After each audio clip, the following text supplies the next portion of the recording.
have severe trauma that's based on concentrated poverty because Milwaukee is highly segregated both in terms of race and in terms of income. And Wisconsin is #1 in the percent of black children who live in single-parent households. Those facts and the black male incarceration fact are related, and we need to have a very serious discussion about that, and we need to have an honest discussion about that.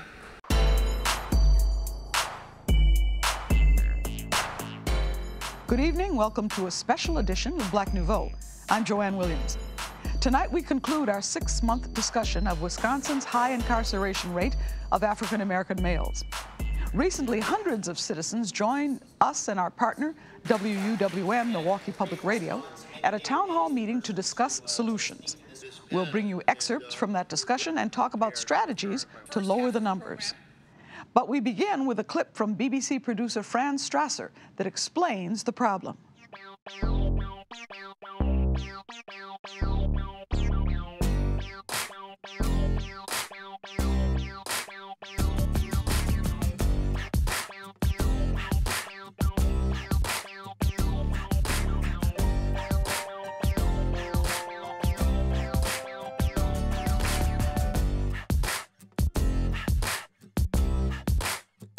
Mass incarceration of black males, it's at epidemic proportions nationally. So then you say to yourself, well then, out of that experience, how can we be even worse?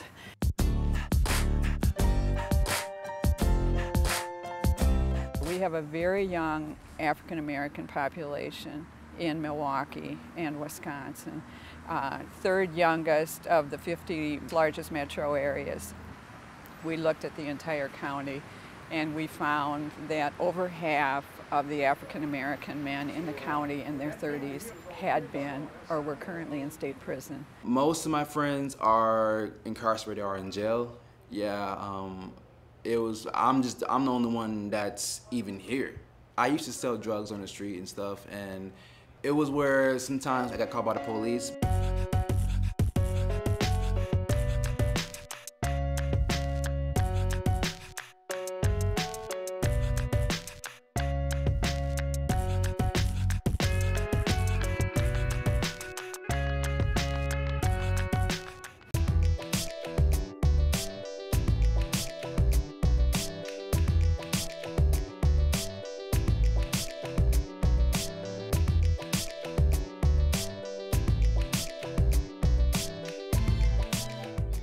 We've got a very effective police force, and we've got a state legislature that, having built the prisons using federal money, is willing to keep them filled. And so they're very willing to pass laws mandating prison sentences.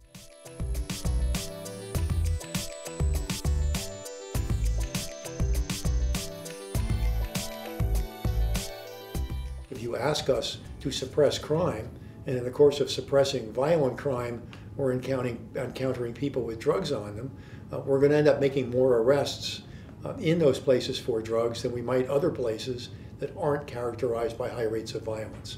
And so in that context, I think the notion of mandatory sentences for drug possession need to be re-examined. If we are willing to lock up half of our generation of young black men and then put on the internet all their offenses, so for the rest of their life you can look up what they did, what is their future going to be?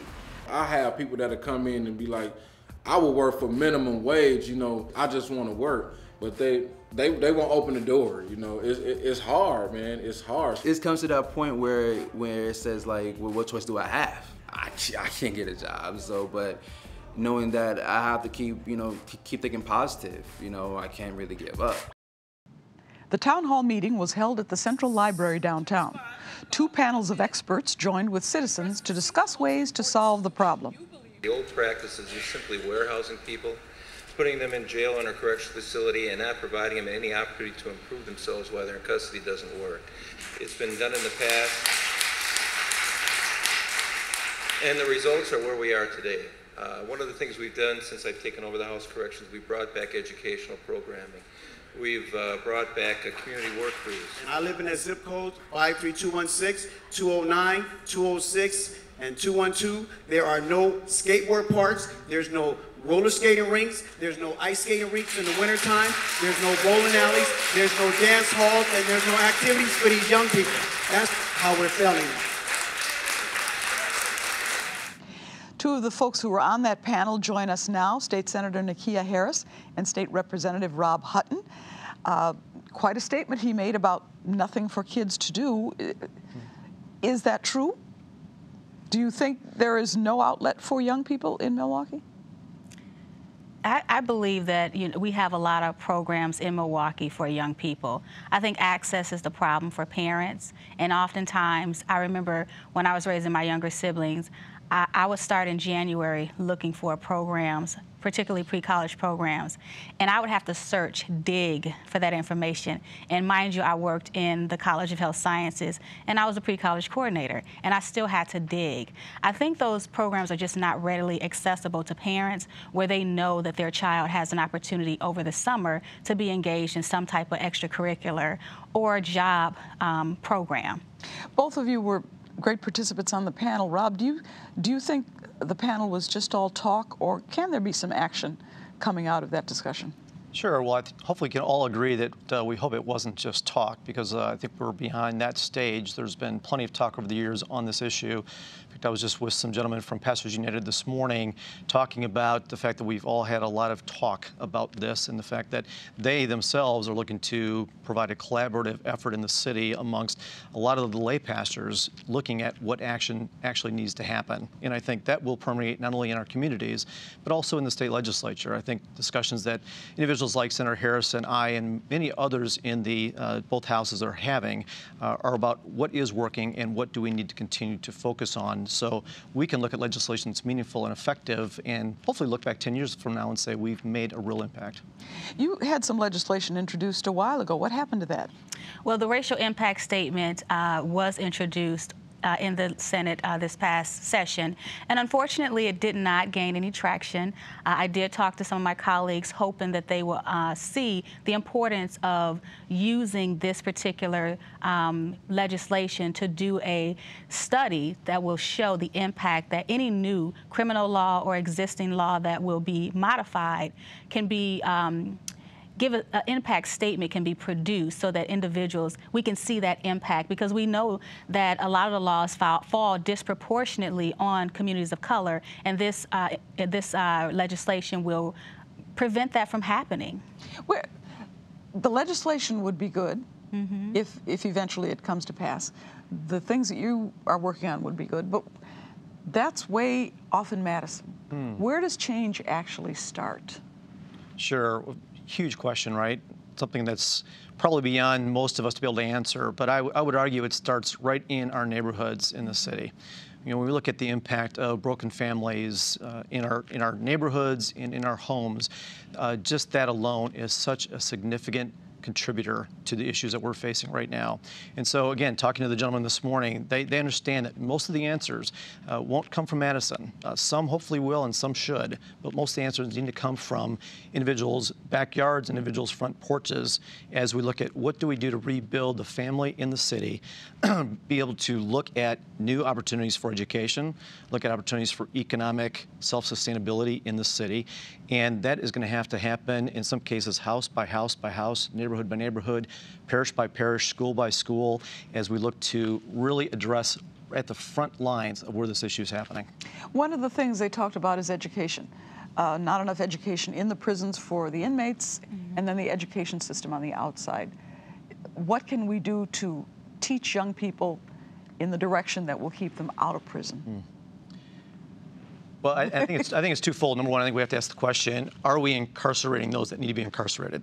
And I think there's an honest debate that we can be involved in that says, are we incarcerating too many individuals, many of which are nonviolent offenders that are involved in some type of drug activity, some type of alcohol addiction, mental health being a huge issue. So I think we need to look at, can we curb our incarceration rate to begin with? Those folks that are incarcerated, that should be incarcerated, what are we doing, and what's the end game there? Are we looking to really fulfill the word correction in terms of rehabilitating people within the correction institution, so when they come out they actually have a fighting chance, number one? And number two, the reality is, depending on what that sentence is, 99% of those populations will be back into our communities at some point in time. So what are we doing to prepare them to re-enter society and be able to sustain a life that will not allow them to re-enter where they just came from? Is this the kind of legislation that Republicans and Democrats and others can work on together? It's such a broad subject and has so many ramifications, but is this the kind of thing that people can come together on and say, let's do something? I think it is, and I think we've seen examples across the country. Iowa being the first state to be able to pass racial impact statement, which really has a very makeup that we have here right now in the state of Wisconsin.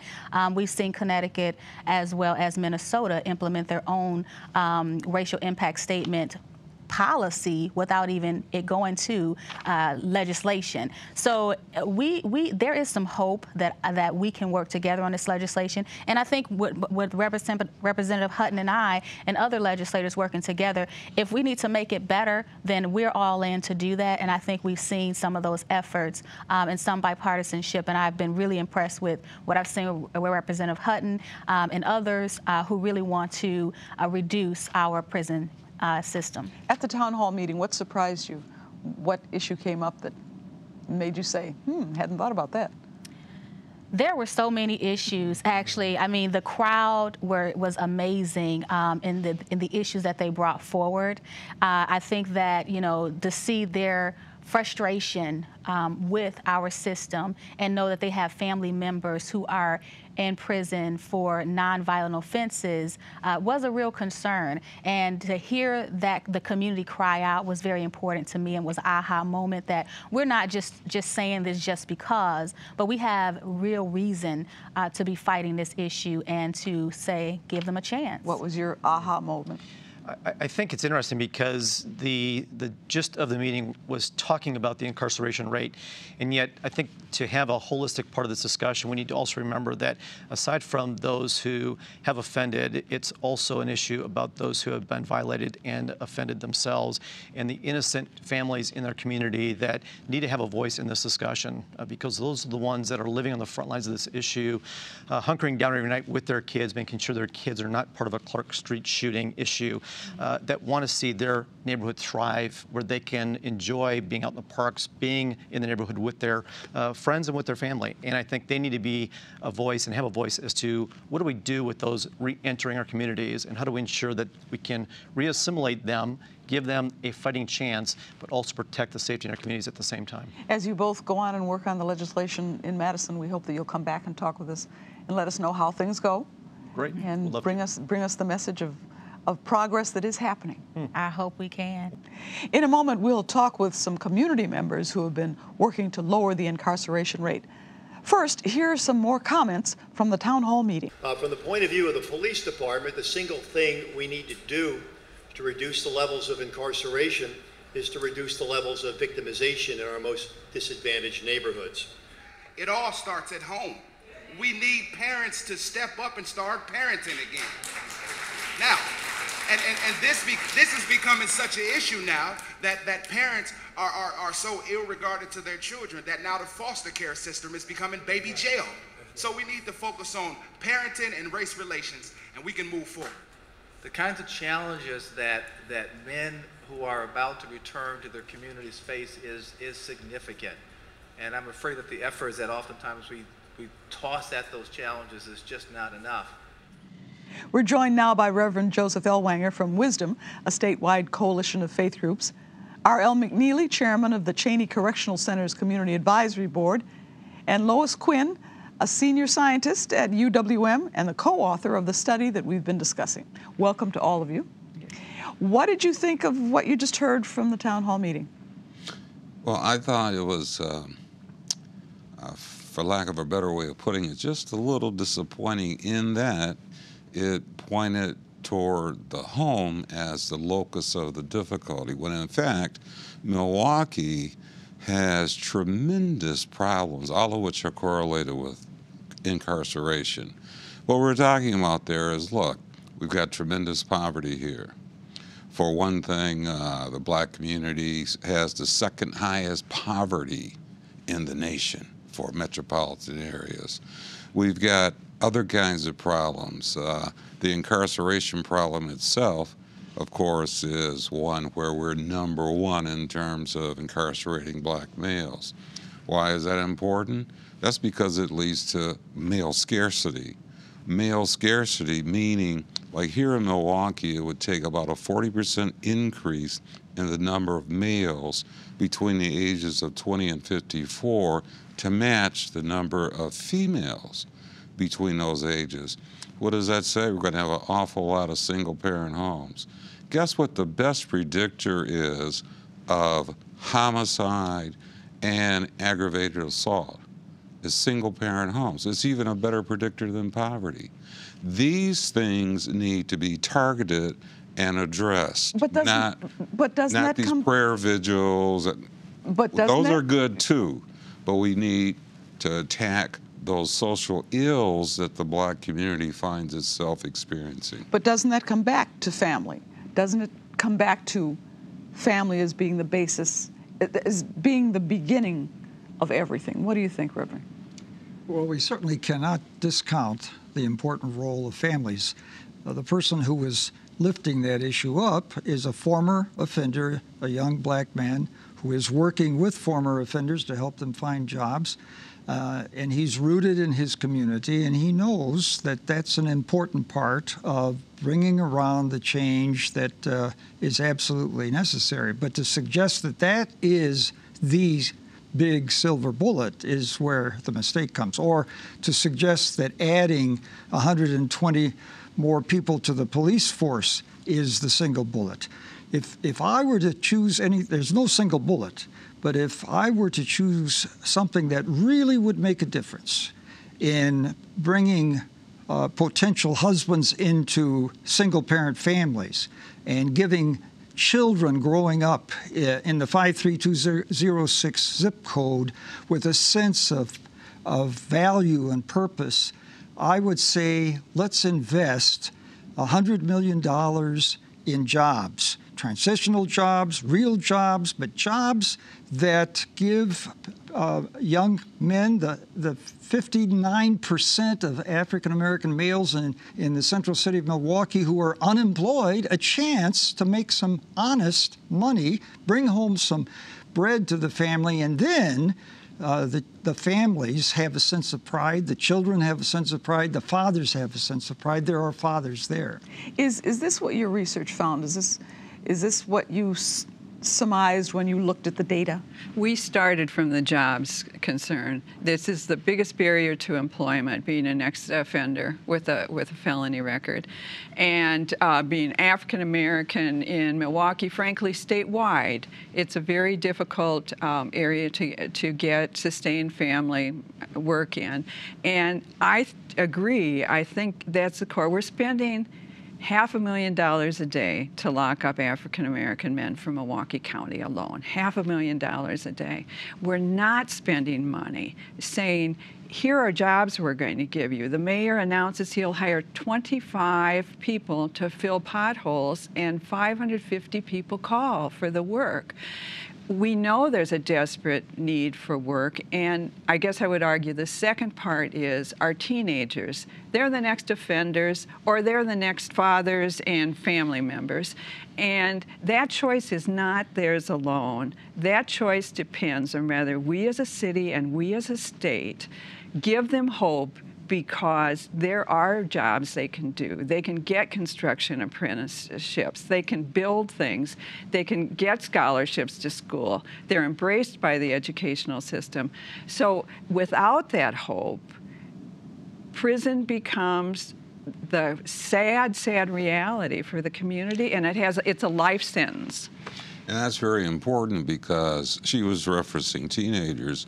One of the things that I notice very few people ever speak to, which is something that I think is very pertinent, is the fact that here in Milwaukee, we've got about a 30% increase in the proportion of individuals 15 to 24 compared to the national norm.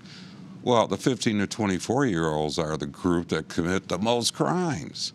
So we're going to have more simply because of that demographic bubble, so to speak, and consequently we've got to target, just as Dr. Quinn was saying, programs to address those individuals in an effort to abate the crime that normally manifests itself from people in that age group. If we were to put up a list of all the problems and all the things that are needed to abate this situation of black male incarceration, education, driver's license, housing, family, if we were to put up a whole list on a board, where would you put number one? Well, I'd put it at jobs. Now, see, look, when you're leaving a correctional institution, there are certain things that you need to have. You need to have that driver's license. You need to have a birth certificate. You need a Social Security card. You need that sort of thing. It'd be great if you also had transportation to the outlying areas where most of the jobs are, most of the entry-level jobs are. We don't have that part, but at least these others, which are normally barriers to employment, could be addressed. Typically in correctional centers, they're more like warehouses. That's one thing I like about the Chaney Center. It is no longer a warehouse. There's an effort to do all of that prior to the departure of an ex-offender. So that's one key. Then when they get out, they need transitional job opportunities if they don't already have employment through some sort of job program that occurred while they were in a medium, or a limited security prison. So would you both agree? Jobs? Well, I want to throw out one. It's not number one, but number two maybe. Second chance. I'm glad the ministers are involved. We should embrace our faith on this one. We've already incarcerated half the young black men in Milwaukee. Are we going to hold them to that for the rest of their lives, or are we going to give them second chance? And I mean not just second chance for the nonviolent offenders, but second chance for the violent offenders too. Well, we're going to have to leave it right there with a second chance and with jobs, and I know you would agree with jobs because you brought that up. I agree with jobs and second chance and forgiveness. Without that, we're lost. Okay, thank you all very much for coming and talking with us. Hopefully we'll be able to talk again, and hopefully in a while we'll be able to have some optimistic conversations. Thanks for joining us here on Black Nouveau. Thank you. Thank you. In creating the community dialogue on this issue, we felt it important to include the voices of everyone involved in finding solutions. Our radio partner, WUWM Radio, has created a special website with stories of former inmates and their family members. Many of the stories were recorded at the town hall meeting. We'd like to share two of these stories with you.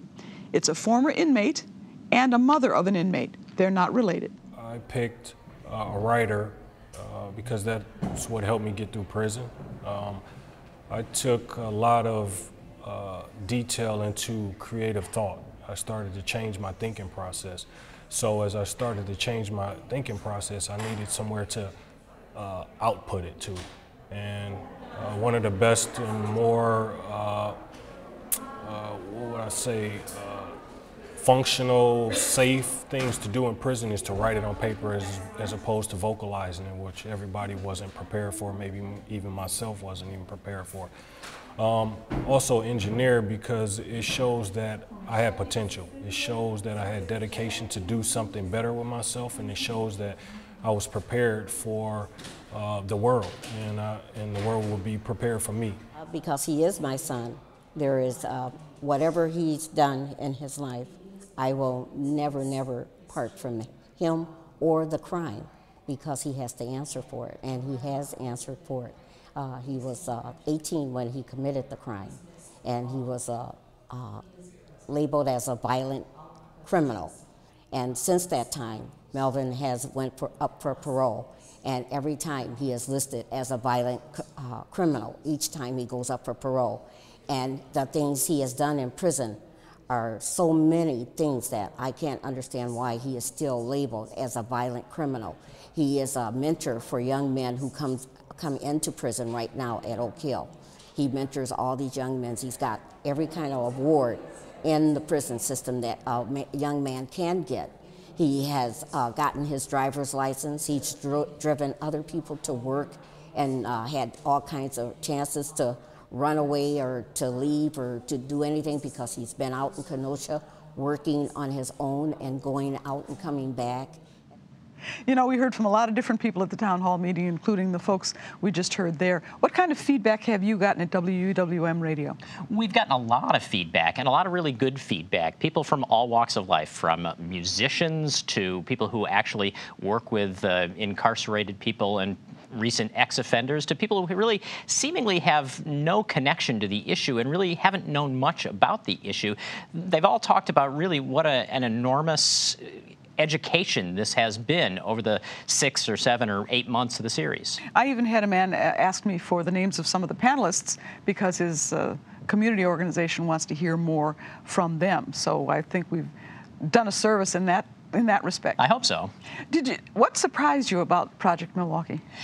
You know, I think what maybe surprised me the most was finding that there is at least some level of consensus among everyone we talk to that something really needs to change. I don't know that people agree on what it is or how to get there, but there definitely seems to be an agreement, no matter whether you're Democrat or Republican, man or woman, black or white, that really the rate of African-American male incarceration in Milwaukee is too high, and it really is exacting a cost on the community. Do you think Project Milwaukee, the combination of WUWM and MPTV, do you think we made a difference? Do you think we had an impact? Well, I think I think we made an impact. Whether we made a difference, I think, is too soon to tell. I hope we've set the wheels in motion, that we've been some kind of catalyst for change to begin. But that's why both of our organizations are going to have to keep looking at this issue as the days, the weeks, the months, the years go by, and really see what we may have set into motion. Now, people who are going to want to hear more and listen to the stories on WUWM Radio, what's the website where they can go? Well, so the stories we've done, the interviews we've done are all archived. There's another web component to the series that's going to be launched pretty soon, and you can find it all at WUWM.com/Project Milwaukee. That's all one word, WUWM.com/Project Milwaukee. Great working with you, Mitch. Likewise. And that concludes our 6-month initiative, but we will continue to look at the challenges and possible solutions to the high incarceration rate of African American males.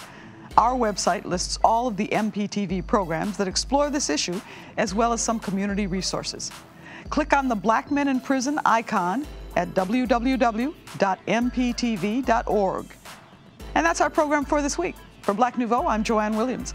Thanks for watching. Good night.